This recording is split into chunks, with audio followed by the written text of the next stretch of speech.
Pete, good to meet you. Likewise. And today I'm going to be assessing your spine, basically from the back of your head down to about your belt line. Might need to expose the skin on that area. Is that alright with you? Yes. Alright, great. Well then for this, for the remainder of the assessment, would you mind taking off your shirt? No problem. We're going to start with a general scan. You can just take a seat facing the wall over there. Alright.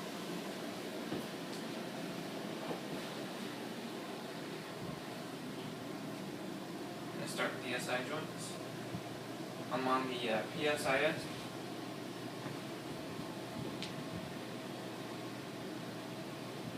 Pushing P to A, slightly lateral, medial to lateral.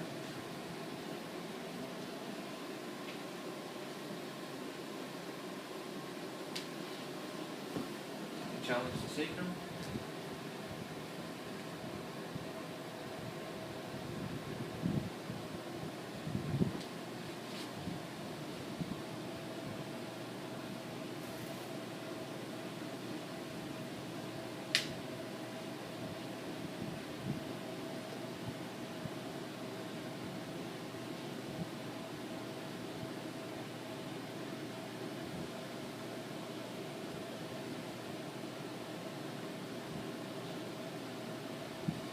In here, I found a restriction somewhere around in here. Also found some in the lumbar. And that's it for this assessment. The right SI joint, I'm going to have my patient lay down face flat on the bench.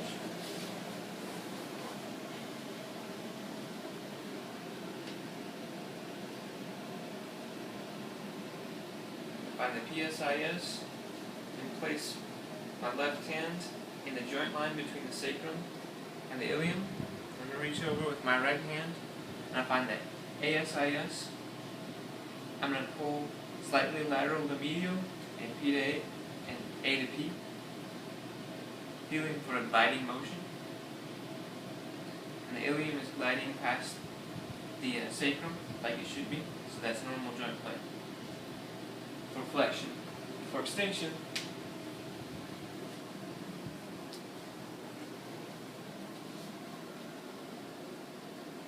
same contact point on the pelvis. Here's this PSIS. We move slightly medial to that, so I'm on the joint line between the sacrum and the ilium. I'm going to extend his leg past. And I feel the ilium glide anterior, and I feel normal joint play present. Okay. You can go.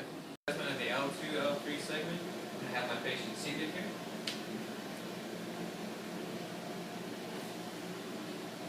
You might want to come up a little bit closer, cameraman. I'm going to bisect the iliac crests, and that puts me directly on the spinous process of L4. Just right there. I'm going to move up 2 spinous processes, L3 and L2. I'm going to move down to the joint line in between L2 and L3. Could you cross your arms for me? And then bend over for me.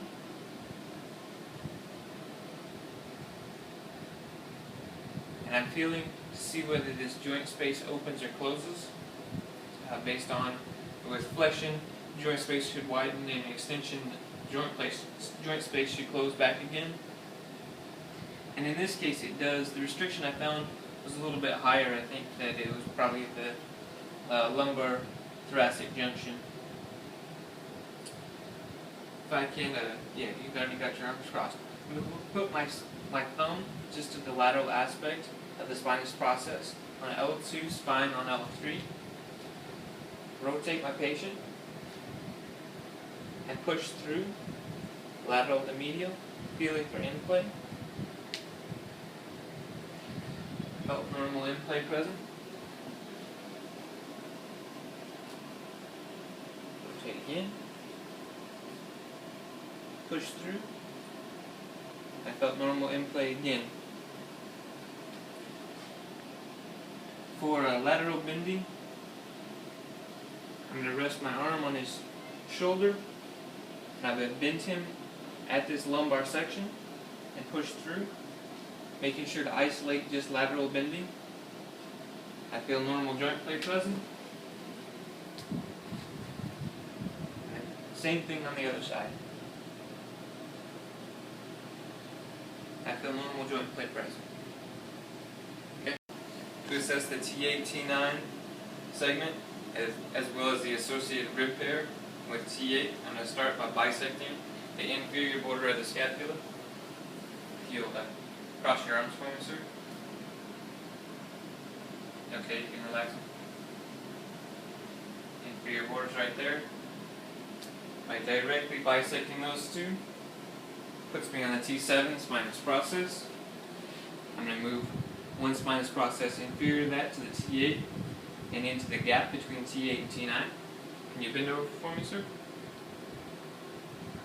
Thank you. In a normal segment, this gap would widen as he bends forward, as he flexes forward. It does not, which indicates a restriction. And that would, in Gonstead listing, that would be a P. Can I get you to cross your arms for me, sir? Moving to the lateral aspect of the spinous process, I'm going to rotate him, maintaining, isolating just rotation. At the end of his joint play, I'm going to press through to feel infield. And I feel restricted infield to the right.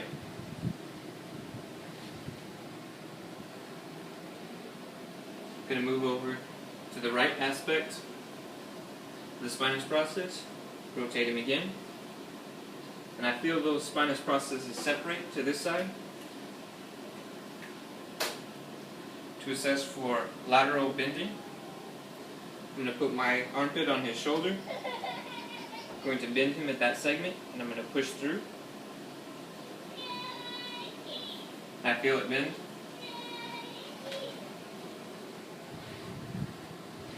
Same thing on the other side.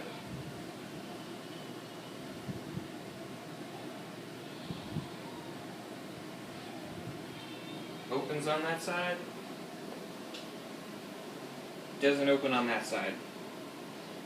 So there's a right rotation restriction with a right lateral bending restriction. And I'm going to check the associated rib pairs to make sure that they're not part of this problem as well. I'll start by bisecting the scapula to ensure that I'm on the correct vertebra. Okay, you can uncross your arms for me. T7. There's T8. Kind of move up 2 interspinous spaces. 1, 2. Over about 2 inches. I found the superior aspect of the rib. Can I get you to cross your arms for me, sir? Okay. I'm going to rotate him, extend him, slightly laterally bend him. Now feel that rib pair close together. I'm going to slightly push posterior or inferior to check for infield. It feels present, feels normal. Move to the inferior border of that rib. Rotate him. Slightly laterally flex him. Laterally bend him and slightly flex him. Push up. Push superior. And I feel normal joint play present. Okay, you can relax your arms for me, sir.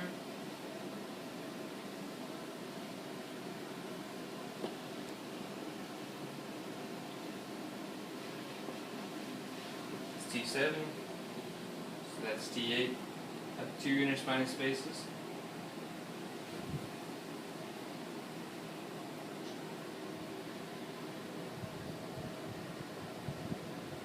Over the 2 inches. Can you cross your arms for me, sir? On the inferior border of the rib, I'm going to rotate him, slightly laterally bend him, slightly flex him,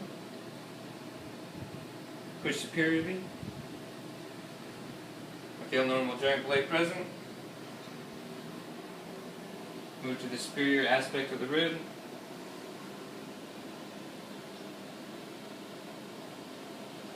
Rotating, slightly extending, slightly laterally bending. Feel for depression. Normal joint placement.